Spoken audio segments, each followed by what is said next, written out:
여러분 안녕하세요. 잠깐 기도하겠습니다.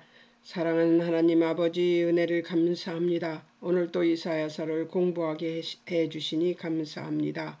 이 진리가 우리를 거룩하게 하시고 또 우리의 삶이 예배가 되는 열매를 맺게 도우시고 인도하여 주시옵시며 이 시간 이 말씀을 듣는 모든 자들을 하나님을 인격적으로 만나는 귀한 시간 될 수 있게 도우시고 인도하여 주실 하나님을 찬양하며 예수님의 이름으로 기도합니다. 아멘. 여러분 오늘은 이제 13장과 14장 이제 해석을 할 것입니다. 그 바벨론 멸망과 또 그 아수르 또 블레셋 멸망까지를 예고하고 있었습니다. 근데 아수르와 블레셋은 아주 간단하게 설명을 해요. 그런 다음에 바벨론은 아주 정말 많이 할애를 하고 있습니다. 그런 걸 보면 블레셋이 왜 악의 그 대명사로 불려졌는지를 알 수가 있죠. 제 관주 음부 연구를 해볼 거예요. 이제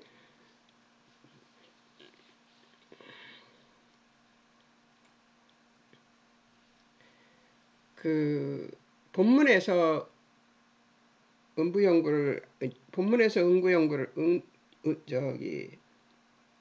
음부 연구도 하고 관주에서도 음부 연구를 할 건데요. 주로 이사야서에서 나오는 음부에 대한 얘기를 찾아볼 것입니다. 6장 14절 호화로운 자 많은 물이 떠드는 자 연락하는 자라고 얘기를 합니다. 거주지가 어디냐? 여호와께 징조를 구하는 거주지를 왜 이렇게 써놨지? 거주지가 아니고 거주자인 것 같아요. 거주자, 호화로운 자, 많은 물이 떠드는 자, 연락하는 자. 거주지로 돼 거주자로 돼 있어야 되는데 여호와께 징조를 구하는 것을 하는 자들이 7장 11절이고요. 이제 보면 할 수 있는 일은 빠지는 거죠. 몸 있는 곳은 어디예요? 음부의 입에 있대요. 또 11절에서 여호와께 징조를 구하는 것을 하는 자들인데 깊은데 높은데 그런 데에 있기를 좋아하는 자들이라고 합니다. 14장 그러니까 이사야서 14장 9절에서 20절은 9절 바벨론 왕 세상의 모든 영웅 열방의 모든 왕 그리고 이 할 수 있는 일은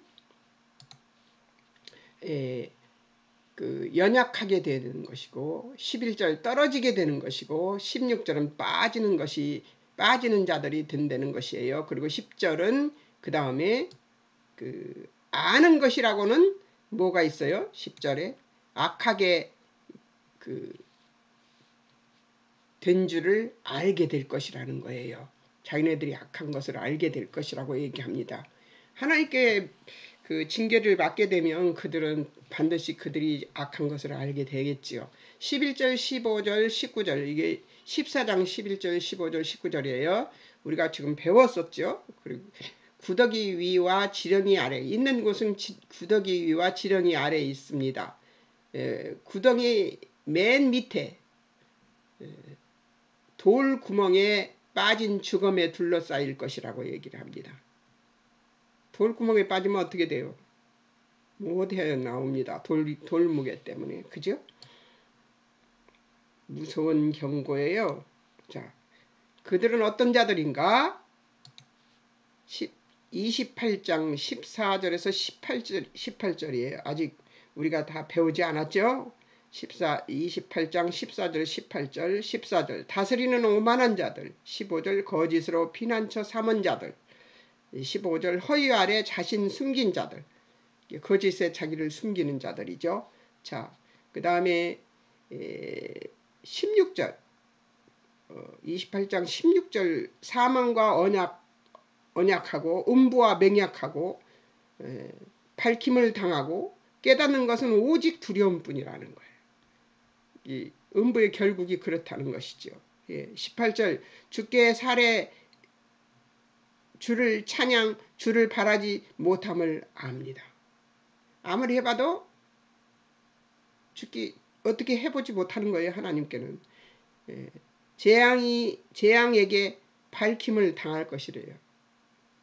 재앙이 밝혀내서 그들을 멸망시키는 일만 할 것이라는 것이죠.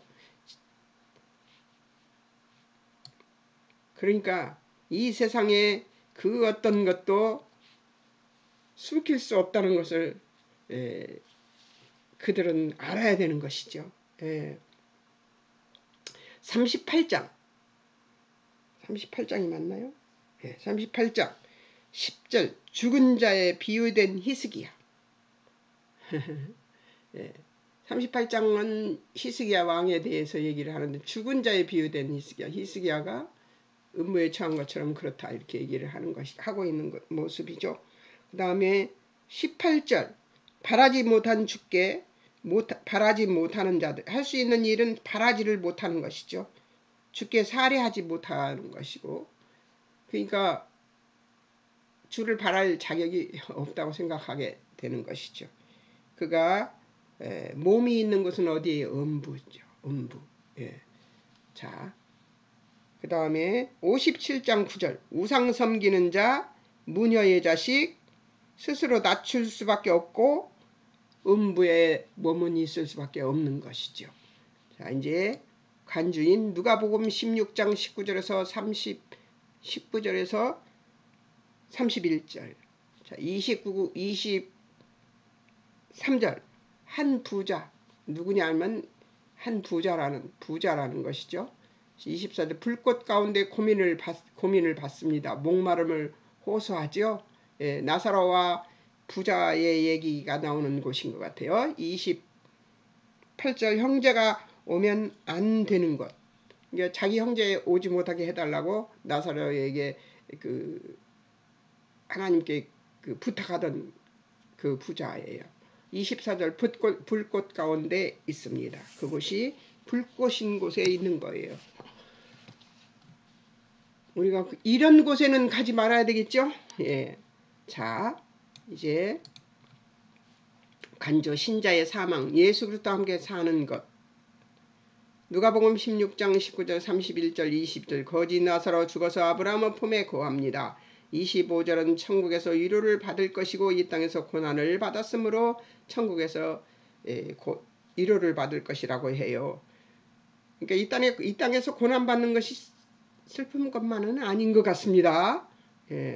우리가 못 이길 고난도 없고 못 넘어갈 고난도 없는 것처럼 하나님이 주신 허락하신 이 고난은 고난을 받고 난 뒤에 하나님께서 천국에서 위로를 받는다고 하시는 걸 보면 고난은 그렇게 우리에게 나쁜 것만은 아닌 것 같아요. 그죠? 자, 고린도후서 5장 6절에서 8절.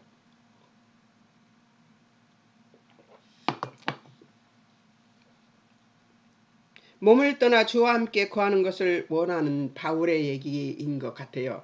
몸을 떠나서 주와 함께 거하는 것을 원하는 바울의 얘기죠. 바울이 그런 얘기를 하죠. 나는 아버지께 가는 게 더 좋다 하는 얘기를 하는 그 장면인 것 같습니다. 빌립보서 1장 20절에서 23절 바울 육신을 떠나 그리스도와 함께 있을 욕망을 가진 이것이 더욱 좋은데 그보다 지금은 너희를 위해서 내가 여기 있는 것이다 하는 얘기를 하는 장면이죠.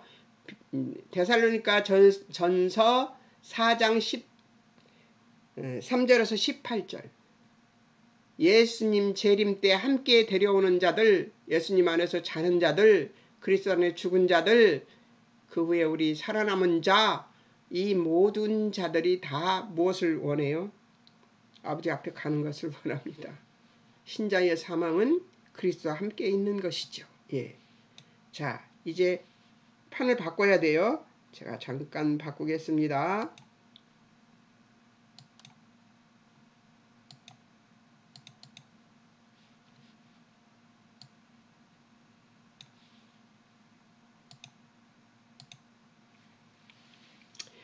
바꿨습니다.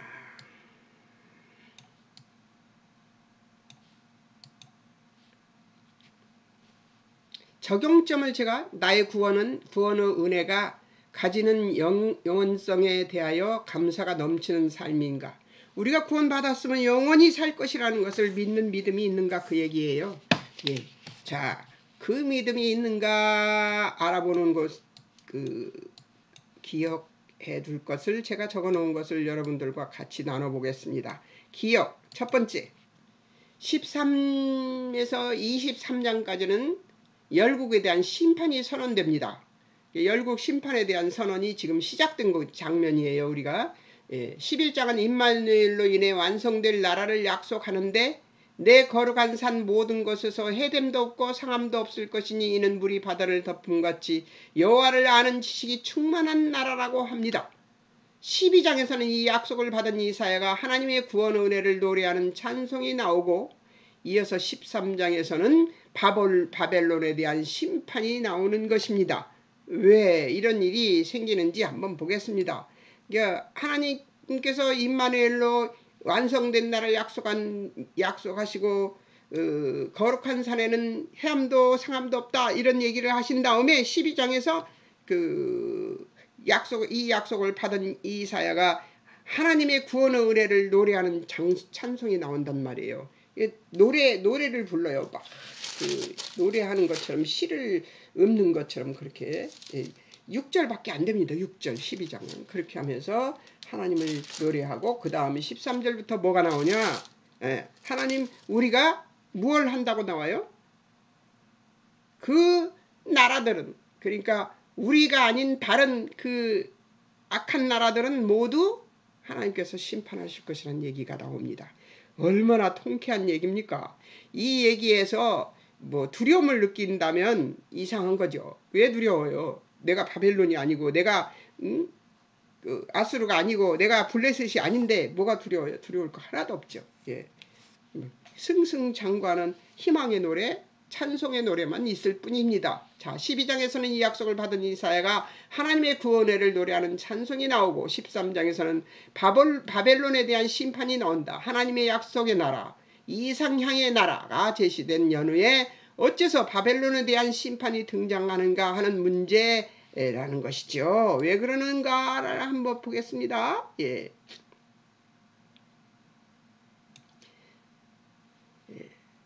선지자가 받은 바벨론에 대한 경고는 9절부터 보면 성경에 표현되기 어려운 굉장히 잔혹한 심판과 멸망이 선언되고 있습니다. 선지자는 주전 740년에서 680년 어간에 활동했으며 그때 유다에게 가장 위협적인 적대국은 아수르였는데 그때는 바로 아수르가 저기 있어요. 바벨론이 흥왕해지지 않았고 블레셋이 많은 나라였었어요.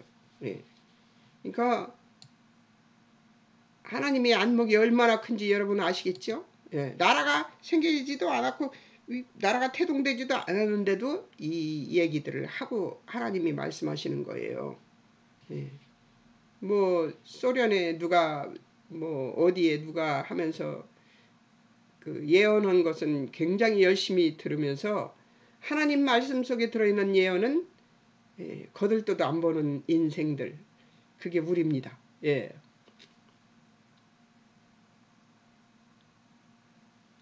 그때 가장 위협적인 적대국은 아수르였는데 여기서는 아수르가 아닌 바벨론을 저주하고 있는 것입니다. 우리가 아는 대로 남유다는 아수르가 아닌 고대 세계에서 가장 강력한 제국인 바벨론에 망합니다. 따라서 바벨론에 대한 심판과 저주는 이 세상이 가지는 최고의 권력에 대한 심판인 것이지요.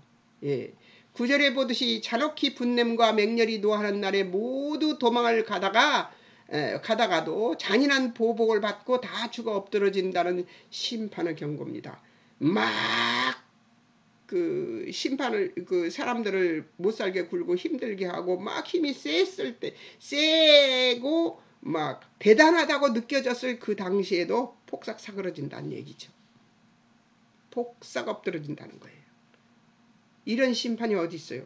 하나님이 하시는 심판이기 때문에 이런 심판이 있을 수가 있는 것이죠. 그리고 아직 작은 나라입니다. 바벨론은.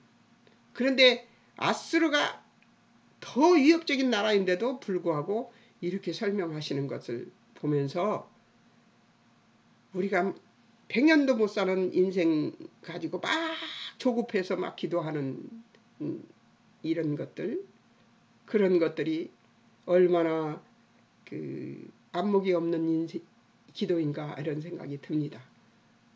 그래요. 하나님은 영혼 속에서 일하시기 때문에 그래서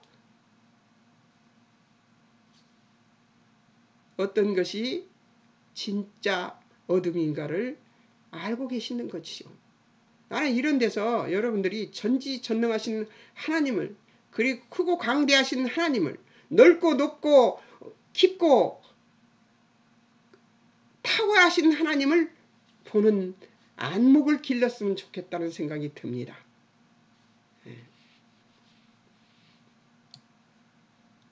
그렇다고 회의주의처럼 다 하나님이 하실 것이니까 하나님이 하십시오 하고 나태하게 있으라는 얘기는 아닙니다. 우리는 기도할 것은 해야죠. 내가 100년밖에 못 사니까 100년도 못 살아요. 이제 저는 정말 얼마 남지 않았습니다. 근데 그렇게 사는 인생이라도 하나님 앞에 기도할 것들은 후세들을 위해서 열심히 기도도 하고 또 본인을 위해서도 기도하고 본인 영혼을 위해서도 기도해야죠. 하나님을 만날 날이 머지않아서요. 요즘은 저는 어떤 생각이 드냐면 길에서 다니면서 막 그런 생각을 합니다. 그런 기도를 합니다. 하나님, 조금 전에 그거 보셨지요? 제가 하는 행동. 하나님, 저 잘못했어요. 제가 죄졌을 때 저를 데려가시지 마시고 제가 기도할 때 하나님 저를 데려가세요. 그러면서 기도하면서 다닙니다. 왜? 언제 나를 데려가실지 모르는데 내가 죄진 채로 하나님 앞에 나가기가 그래서요. 자, 두 번째. 이 하나님의 심판은 그들이 저지른 폭력과 악행보다 훨씬 더 강력한 것입니다. 바벨론이 유다를 삼킨 것이나 폭력적인 것이나 바벨론이 의와 평화가 없는 것으로 심판을 받는 것이 아니라 그보다 훨씬 큰 일로 심판을 받는 것입니다. 사람들은 정말 눈 가리고 아웅을 좋아해요. 명명백백하게 하나님은 하나님 앞에 가리워진 하나님 앞을 가리우면서 음흉하게 행동하는 것을 별로 좋아하지 않습니다. 어제도 그런 걸 보았습니다.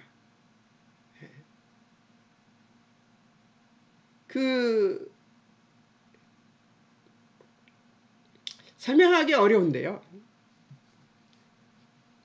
숨기는 것을 좋아하는 사람을 제가 어저께 너무 적나라하게 드러내버렸습니다. 전 그런 것이 하고 나면 굉장히 통쾌해요. 왜 그러냐면 감출 것이 없는 거예요. 이 세상에는. 거짓말할 것도 없고요. 감출 것도 없고요. 그런 제 모습이 기이하겠죠.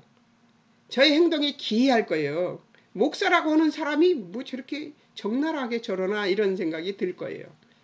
근데 저는 그런 것들이 하나님 앞에서 하는 행동이기 때문에 하나도 안 두렵습니다. 세상 사람이 뭐가 두려워요? 세상 사람은 두려울 존재가 아니라 사랑할 존재지요.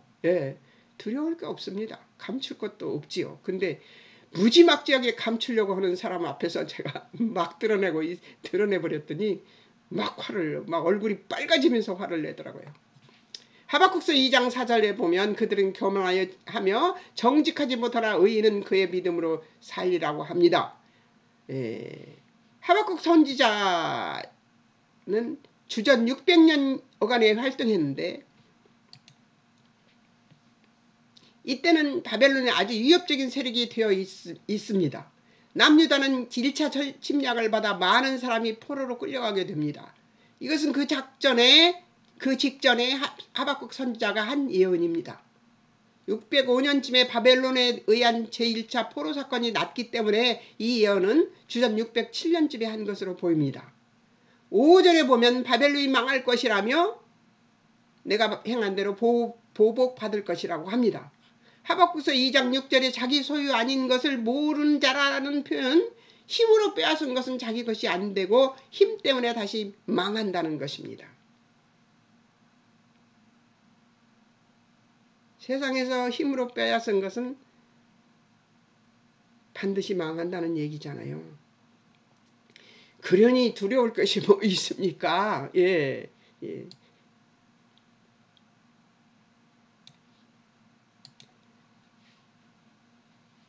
하나님은 하박국 선지자 통해 9절에서 이렇게 조롱합니다. 재앙 피하기 위해 높은데 성벽을 높게 쌓은 거대한 힘을 가진 그 성벽을 높게 쌓아서 그 위험 있게 만들어 놓은 그런 곳에 깃들려 하거나 제 집을 위해 그러니까 이 성벽을 쌓아놓고 그거 똑같아요. 내가 믿음이 좋은 척, 내가 위대한 척 이런 것들을 쌓아놓잖아요. 그러면 나는 막 위대한 사람처럼 사람들에게 보여줘요. 시시껄렁한 사람으로 사는 게 훨씬 낫습니다. 예, 훨씬 나아요. 예. 그걸 감추고 있는 그 사람의 장벽을 깨뜨리고 싶은 아주 그 개구진 생각이 저한테 있습니다. 그런데 어제도 깼지요. 예.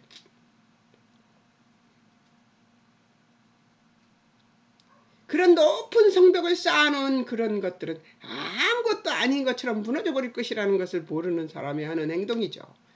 제 집을 위해 부당한 이득을 취하는 자에게 화가 있다고 하십니다. 룰루랄라였습니다. 10절 12절을 보면 내가 많은 민족을 멸할 것이다. 바벨론이 많은 민족을 멸할 것이다. 하나님의 도구로서 사용될 것이다. 이 얘기예요. 많은 민족을 멸할 것이 내 집에 욕을 부르며 내 영혼에게 죄범케 하는 것이 된다고 얘기합니다. 많은 사람을 만나면 이게 자기를 포장해가지고 사람들을 만나서 자기를 이렇게 포장한 다음에 그 사람들에게 자기를 그렇게 보여주고 그리고 그것이 언제 부서지겠어요? 언제든 부서집니다. 예. 그러라고 내버려 두지요. 예. 이 내 집에 욕을 부르며 내 영혼에게 죄범케 하는 것이 된다는 것이죠.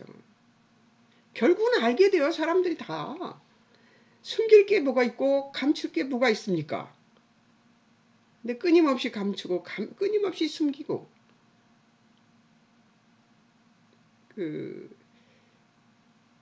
그러는 모습이 제 눈에 보입니다. 그러나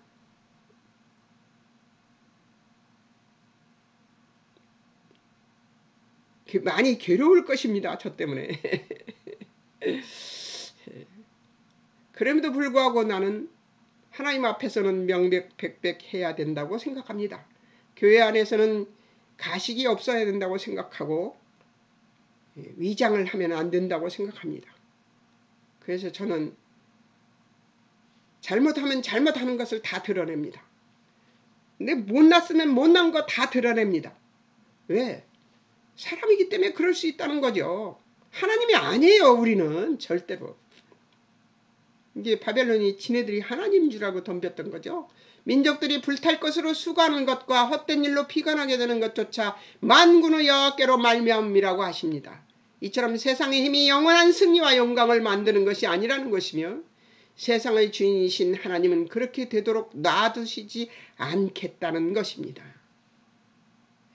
세상의 힘이 아무리 세도 하나님이 그것을 그대로 오만방자하게 놔두지 않겠다는 것입니다.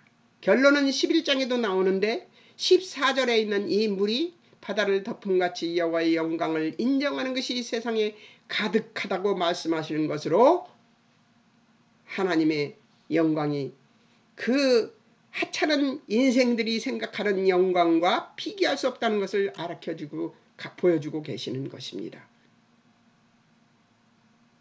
제가 이사야서를 공부하면서 이사야는 어떻게 해서 이런 예언을 할 수 있었는가 이런 생각을 했었는데요. 이사야는 하나님을 정말 잘 알았던 것 같아요. 하나님께서 계시도 이사야에게 많이 해주셨겠지만 그가 얼마나 고뇌하고 고심하면서 그 하나님의 뜻을 받아들였겠어요. 굉장한 믿음입니다. 이것을 받아들이고 이것을 글로 남겼다는 것은 대단한 믿음이라고 저는 생각합니다. 그 시대에 여러분 이사야의 믿음만 같은 믿음만 가져도 우리는 훌륭한 믿음의 사람들이 될 수 있다고 생각이 드네요. 하나님 나라는 이 세상이 만들거나 세울 수 있는 것과 극명하게 대조되는 것이라서 바벨론으로 대표되는 이 세상의 힘, 이 세상의 승리, 이 세상 나라에 대하여 하나님이 극도의 분노로 반대를 표시하고 있는 것이지요. 이 세상의 것들이 얼마나 헛된 것인지 이 실체를 하나님이 보여주시면서 하나님은 우리가 만드는 것과 다른 하나님만 만드실 수 있는 것으로 자신이 하나님이심을 보이려고 이사야서 13장에서 본 것처럼 그토록 잔인한 표현들을 쓰고 계십니다.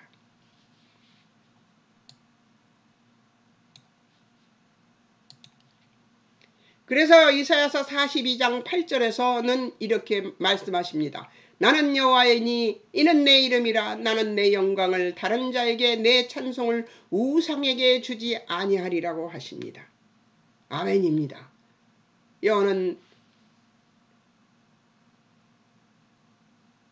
스스로 계신 분이시잖아요. 그분을 뛰어넘을 자가 인생이 없습니다.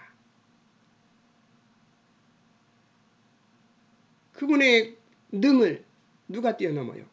이 말은 하나님이 하나님의 영광, 하나님의 뜻으로 채우는 것을 방해하는 것이나 중간에 타협하는 것에 대해서 절대 방관하지 않겠다는 것입니다. 하나님의 영역은 온 세상입니다. 그 온 세상에 걸쳐서 하나님을 반대하는 모든 세력의 악함을 제거하실 것입니다. 마지막 예수님이 오셔서 재림하실 때에는 그것이 모두 제거되고 온 세상이 하나님의 말씀하시는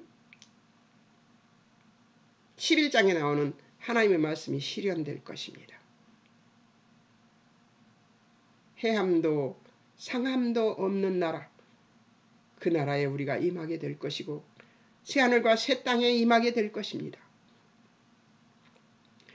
아담과 하와가 살았던 에덴 동성보다 훨씬 더 좋은 그 세계에 우리가 임하게 될 것이라는 거예요.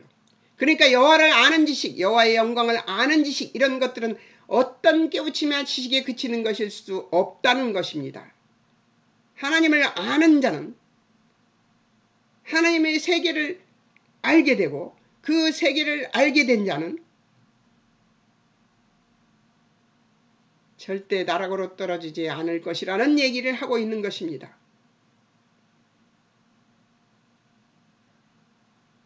이런 것들은 어떤 깨우침이나 지식에 그치는 것일 수 없다는 것입니다. 깨우침이나 지식에 그치지 않는다고 얘기하고 계십니다. 아멘입니다. 여러분 아멘이십니까?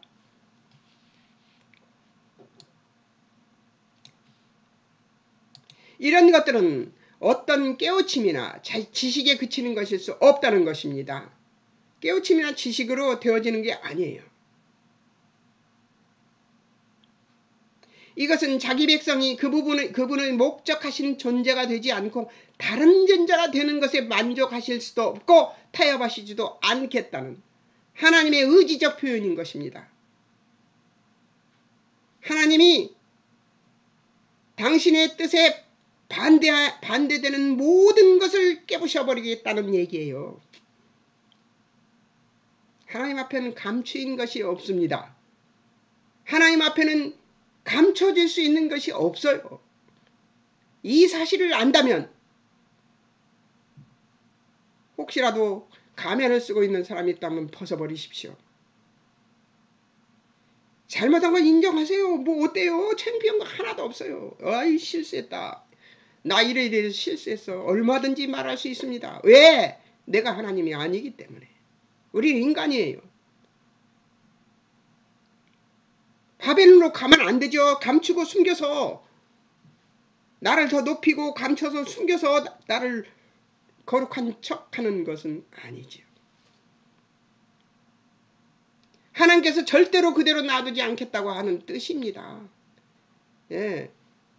하나님 앞에서 높아지려고 하고 감추이고 감춰서 자기를 사람들 앞에서 자기를 속이고 거룩한 척하는 자들을 그냥 두지 않습니다.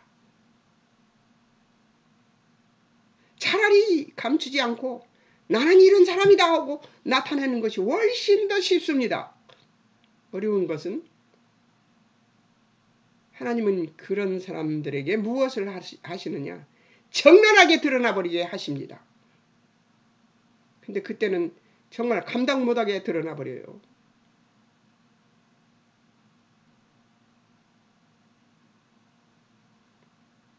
두려워하지 마십시오. 실수를. 내가 목회자가 되어서 이러면 되겠는가 하는 생각도 하지 마십시오. 괜찮아요. 목회자도 강단에서 드러내야 됩니다. 이것이 이스라엘 심판에서 그리고 바벨론 심판에서 두드러지게 강조되는 것입니다.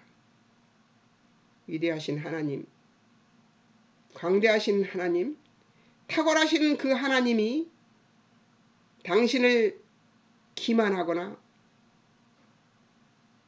하나님을 만홀히 여기는 것을 기뻐하시지 않는 분이시라는 것을 여기서 알 수 있게 됩니다.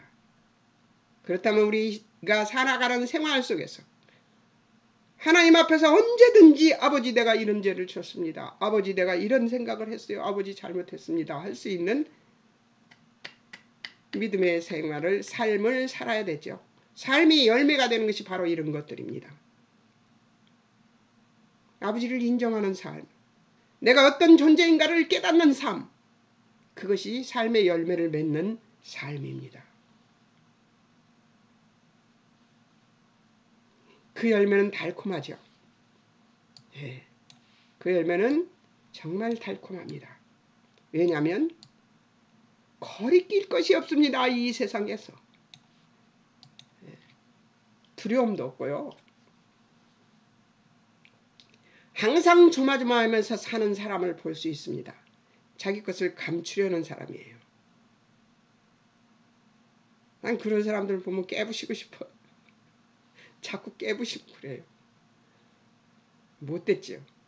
그런데 그가 그렇게 해서 자유로워지기를 바라서 그래요. 해방시켜주고 싶어요. 그런 사람을 보면. 우리는요. 아무것도 아니에요. 이 속에 들은 건 물이 70%예요. 물이 70%. 예, 아무것도 아닙니다. 정말 우리의 영혼이 어떤 무게가 있다고 생각하십니까? 아닙니다. 하나님 앞에서는 한낱 건물과 같은 존재예요. 근데 그 건물 같은 존재를 하나님은 어떻게 여기셔요? 귀하게 손바닥에 넣고, 예, 손바닥에 이렇게 놓고 어떻게 하세요? 아무것도 건들지 못하게 만드십니다. 아무것도 건들지 못하게 옹호하십니다. 그래서 우리를 보호하시고 이 속에서 더러운 짓도 하고 나쁜 짓도 하고 별짓을 다 해도 하나님께서 우리를 어떻게 해요? 이 세상에 요 속에 들어있는 나로 만들어 주시는 거예요. 이 세상에 하나밖에 없는 하나님의 사랑하는 자녀로 만들어 주시는 거예요. 하나밖에 없는 자녀처럼 사랑하십니다. 모든 인생을 다 그 하나님의 권능, 전능을 여러분 어떻게 우리가 이해하고 알 수 있겠어요? 그 하나님에 대한 그 하나님의 그 무한하신 권능, 전능하심, 전지하심은 우리가 알 수 있는 존재가 아니에요.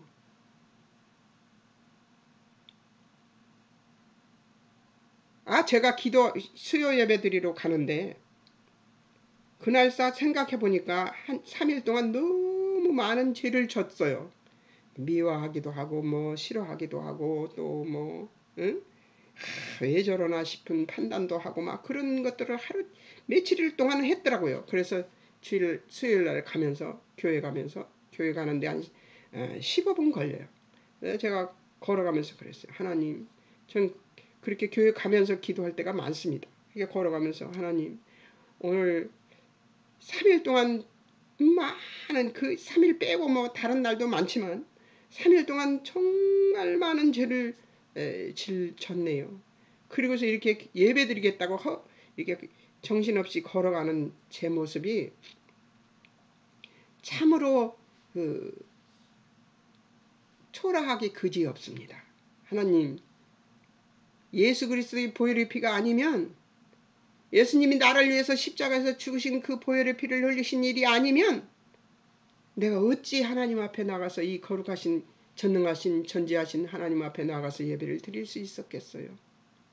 아버지, 제 죄를 예수 그리스도의 보혈의 피로 싹 다 씻어주시고 내가 성전에 들어가 예배당에 들어가 아버지 앞에 예배 드릴 때에는 거룩한 몸으로 하나님 앞에 신령과 진정으로 예배 드릴 수 있게 도와주시옵소서. 아버지.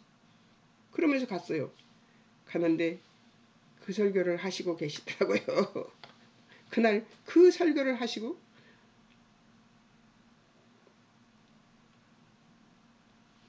개인을 위해서 기도하라고 얘기를 하시더라고요. 하나님은 길에서 우리의 중심이 하는 기도를 받으십니다. 길에서 하는 기도도.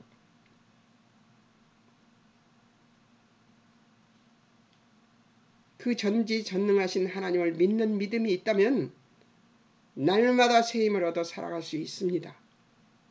자, 네 번째, 이스라엘의 잘못으로 바벨론이 들어와 이스라엘을 치자 이스라엘이 곤욕을 당합니다.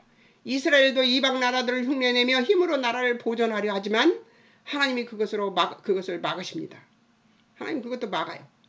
이방이 이스라엘을 이김으로써 세상 권세가 더 큰 것 같지만 하나님은 결국 세상이 더 큰 승리를 만들어낼 수 있다는 것도 제거해 버리셔서 하나님이 어떤 분이신가를 드러내십니다. 이스라엘의 심판과 바벨론의 심판에서 전혀 공통된 내용을 담을 수 없을 것 같았던 반대 조건과 반대 상황인데도 그 속에서 하나님은 통일된 하나님의 영광을 선언하십니다. 이스라엘 심판과 바벨론 심판은 달라요. 이스라엘 심판은 구원이 있는 심판이고요. 바벨론 심판은 영원한 심판입니다. 완전히 끝내버리는 심판. 바벨론이 다시 만들어지지는 않잖아요.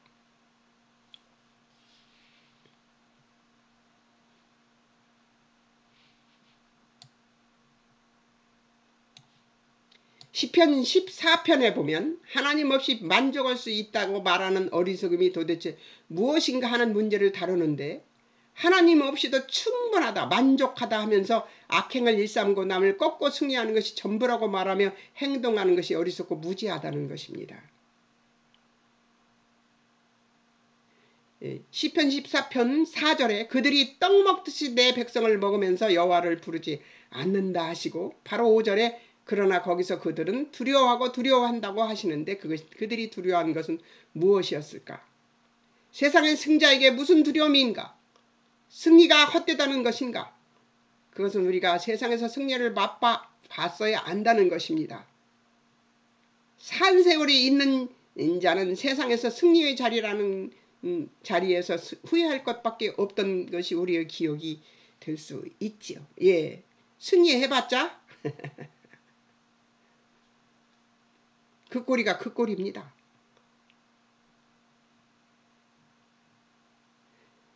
세상에서 승자는 아무 두려움이 없을 것 같죠.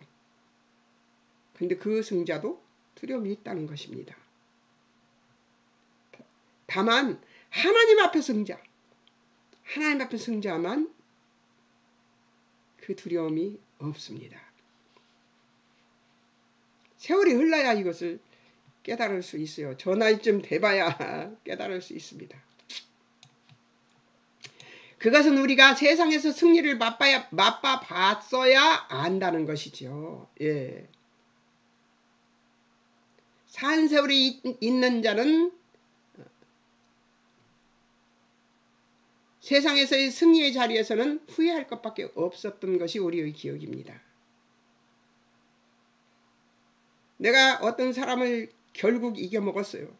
그러나 그것이 왜 원수를 막 쫓아다니다가 결국 복수를 했어요. 기쁘다고 하나요? 방송에서 보셨잖아요. 연속곡에서 거짓말이죠. 연속곡은 거짓말 덩어리. 예, 거짓으로 만들어낸 그 화면이에요. 영화나 연속곡이나 이런 것들은 다 거짓이에요. 실제가 아닙니다. 그런데도 그런 속에서도 필자들이, 저자들이 뭐라고 말해요? 예, 기쁘지 않다고 얘기하잖아요. 왜 그럴까요? 예, 이게 보니 기쁘지 않았었기 때문입니다.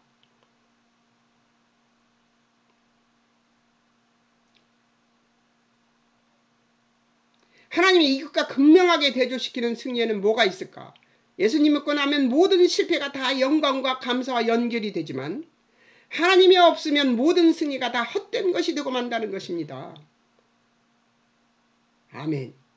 여러분 아멘이십니까? 예수님 믿고 나면 실패가 다 영광과 감사와 연결이 된다는 거예요. 그렇기 때문에 실패가 아닙니다. 근데 하나님이 함께 하시면 잘못한 것도 이익이 된다는 것을 신자들은 다 경험합니다. 잘한 것도 별것 아닌데 잘못한 것이 어떻게 좋은 것을 만드는가 믿지 않는 자들에게는 그것이 의아할 것입니다. 그러나 실패했어도 할렐루야 하나님 잘못했어요. 그런데요. 하나님께서 이렇게 만들어 주셨네요. 소리가 나올 수밖에 없는 승리가 되는 것입니다. 이것이 예수님 믿는 성도에게 있는 큰 비밀이고 세상이 모르는 성도의 능이 아닐까 싶습니다.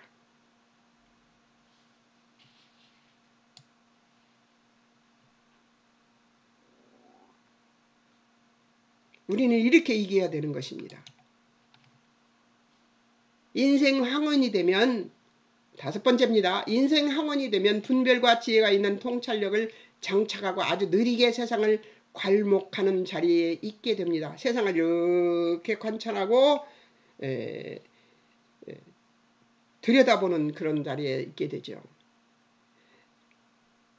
정치적 치세의 자리나 지위를 가져야 발휘되는 자리가 아니라 한 인생을 어떻게 이해하고 반응하고 책임을 지느냐에 따라 온 세상을 향한 하나님의 반응, 약속, 증언이 배어나올 수 있게 되는 것이지요.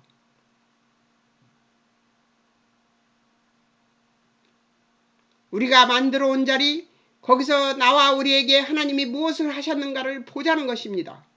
하나님이 없으면 세상적인 자랑에서 끝이 날 뿐이고 그것은 그저 지나간 자리에 불과한 것일 뿐인 것입니다.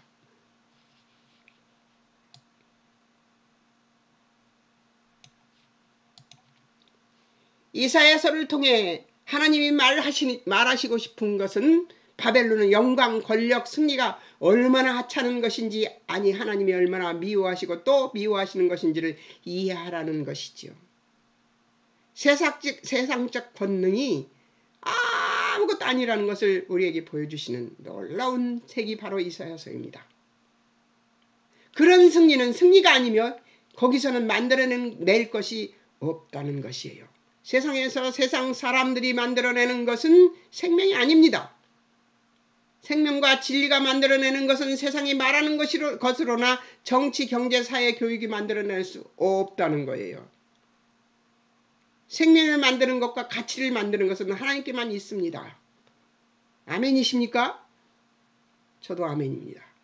생명을 만드는 것과 가치를 만드는 것은 하나님께만 있습니다. 그것은 하나님의 창조이기 때문입니다. 하나님은 끝없이 창조하고 계시죠. 예수님 안에서 하나님이 하신 구원이 무엇인지 모른다면 예수 믿는다는 말이 현실에 적용되지 않습니다. 예수님 안에 있는 하나님 주신 모든 충만으로 충만하심은 십자가에서 흘리신 피값으로 이루어진 화평은 하나님의 백성인 우리와 우리의 승리요 하나님 뜻이고 목적이며 예수님으로 말미암는 평화인 것입니다. 아멘이십니까? 아멘입니다.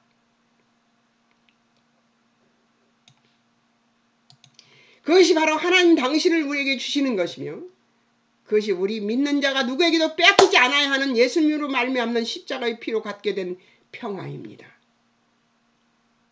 아멘이십니까? 아멘입니다. 이것이 여호와를 아는 지식이 충만한 것이요 예수 안에서 충만한 것이며 가치와 보람이나 명예와 자랑이고 영광이요 생명과 감사가 있는 하나님으로부터 오는 충만인 것임을 우리는 기억하고 믿어야 되겠습니다.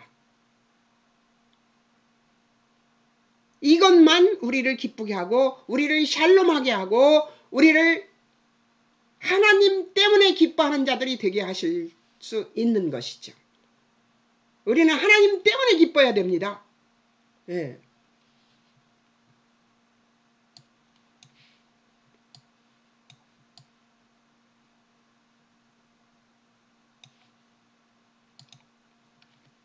그 평화는 피 흘려 하는 싸움이 없고 거기에는 승리로 얻은 힘을 가지고 상대를 막아야 하는 것도 없으며 높은 성을 쌓아야 하는 수고도 필요도 없습니다.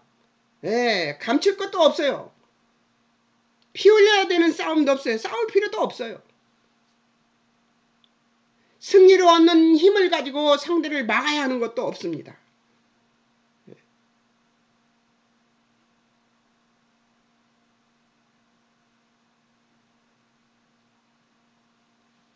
높은 성을 쌓아야 하는 수고도 필요 없습니다.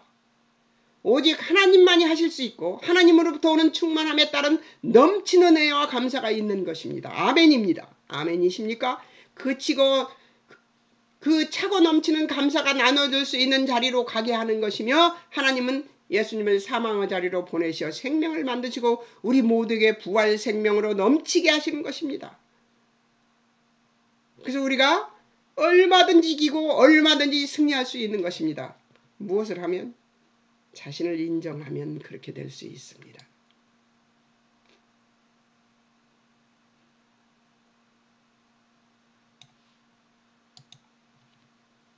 자신이 형편없는 존재라는 것을 인정하는 것이 얼마나 어려운지 인간에게는 자존심이라는 것이 있어서요.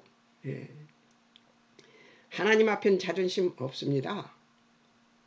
바로 기대도 안 해요. 예. 하나님 앞에 자존심을 왜 내세워요? 하나님으로부터 오는 충만함에 따른 넘치는 은혜와 감사가 이 자신을 인정하는 자들에게 있습니다. 그 차고 넘치는 감사가 나눠줄 수 있는 자리로 가게 하는 것이며 하나님은 예수님을 사망의 자리로 보내셔 생명을 만드시고 우리 모두에게 부활 생명으로 넘치게 하시는 것입니다. 세상 것으로 우리를 안심시키거나 만족시킬 필요가 없지요. 하나님은 예수님 안에서 하나님과 관계된 화목과 운명과 동행하심이 우리 모든 조건에 적용되므로 해소될 수 있는 것이죠.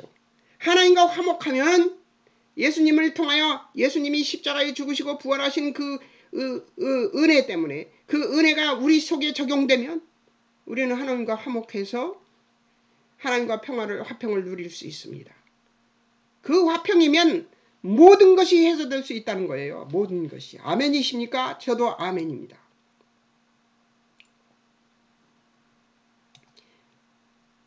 세상 것으로 우리를 안심시키거나 만족시킬 필요가 없다는 것이죠.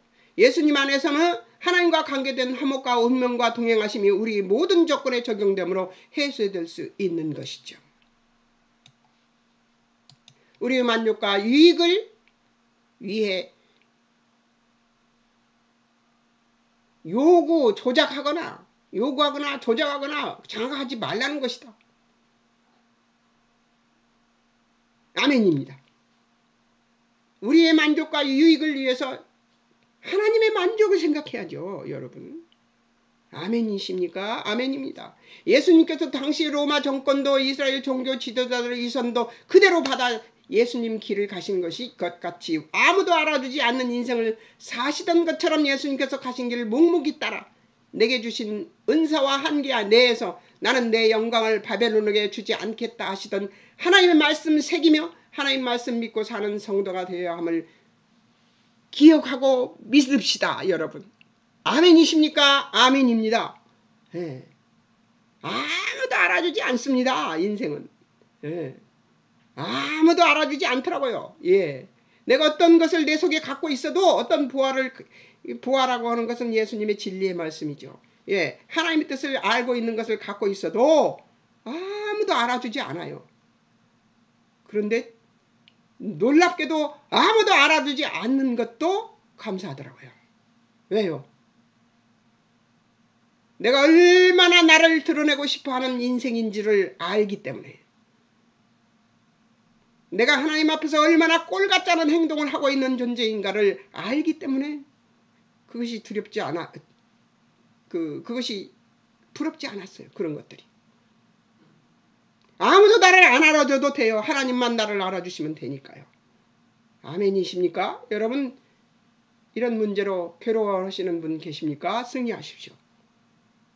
하나님은 아십니다. 모든 세상에 아무도 없이 나 한 사람만 있는 것처럼 나를 사랑하시는 하나님. 어떻습니까? 그 하나님이 내 아버지십니다. 어느 날 새벽 예배에 가서 제가 그런 기도를 했던 적이 있어요. 아버지, 그날 그 기도는 2시간을 내가 기도했는데 2시간 동안 그 말만 했어요. 하나님이 나의 아버지라서, 하나님이 내 아버지라서 너무 감사하다는 감사 기도만 2시간을 하고 왔어요. 왜? 하나님이 내 아버지가 아니셨으면 저는 벌써 죽었을 것입니다. 괴로워서. 인간이요? 아무도 기도할 수 없었습니다. 어린 심령에서. 그러니까 제가 그 어렸을 때도요, 식구들이 다 모여있는 방에 가서 안 있고요, 화단이 있는 그 골목저기 거기에 앉아갖고요, 집 옆에 이렇게 집 담 밑에인데, 그때는 거기 보고 뭐라고 그러느냐, 토방이라고 했었어요. 옛날이니까요. 제 어렸을 때니까. 근데 거기 앉아갖고 울었어요. 그렇게 외로운 거예요. 사람들이 다 모여 있는데. 별났죠? 그 외로움이 무엇이는가 지금은 압니다. 지금은 아는데, 그때 그 어린 시절에는 그것이 무엇인지를 몰라가지고, 그때는 예수 막 믿기 시작했을 때일 겁니다. 8살, 6살, 7살, 8살, 9살 뭐 이때니까.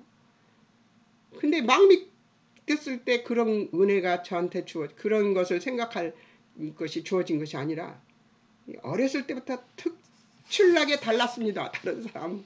고난을 그렇게 많이 받을 것이니까 하나님이 다르게 말씀해 주셨는 것 같아요. 우와, 52분이나 됐어요.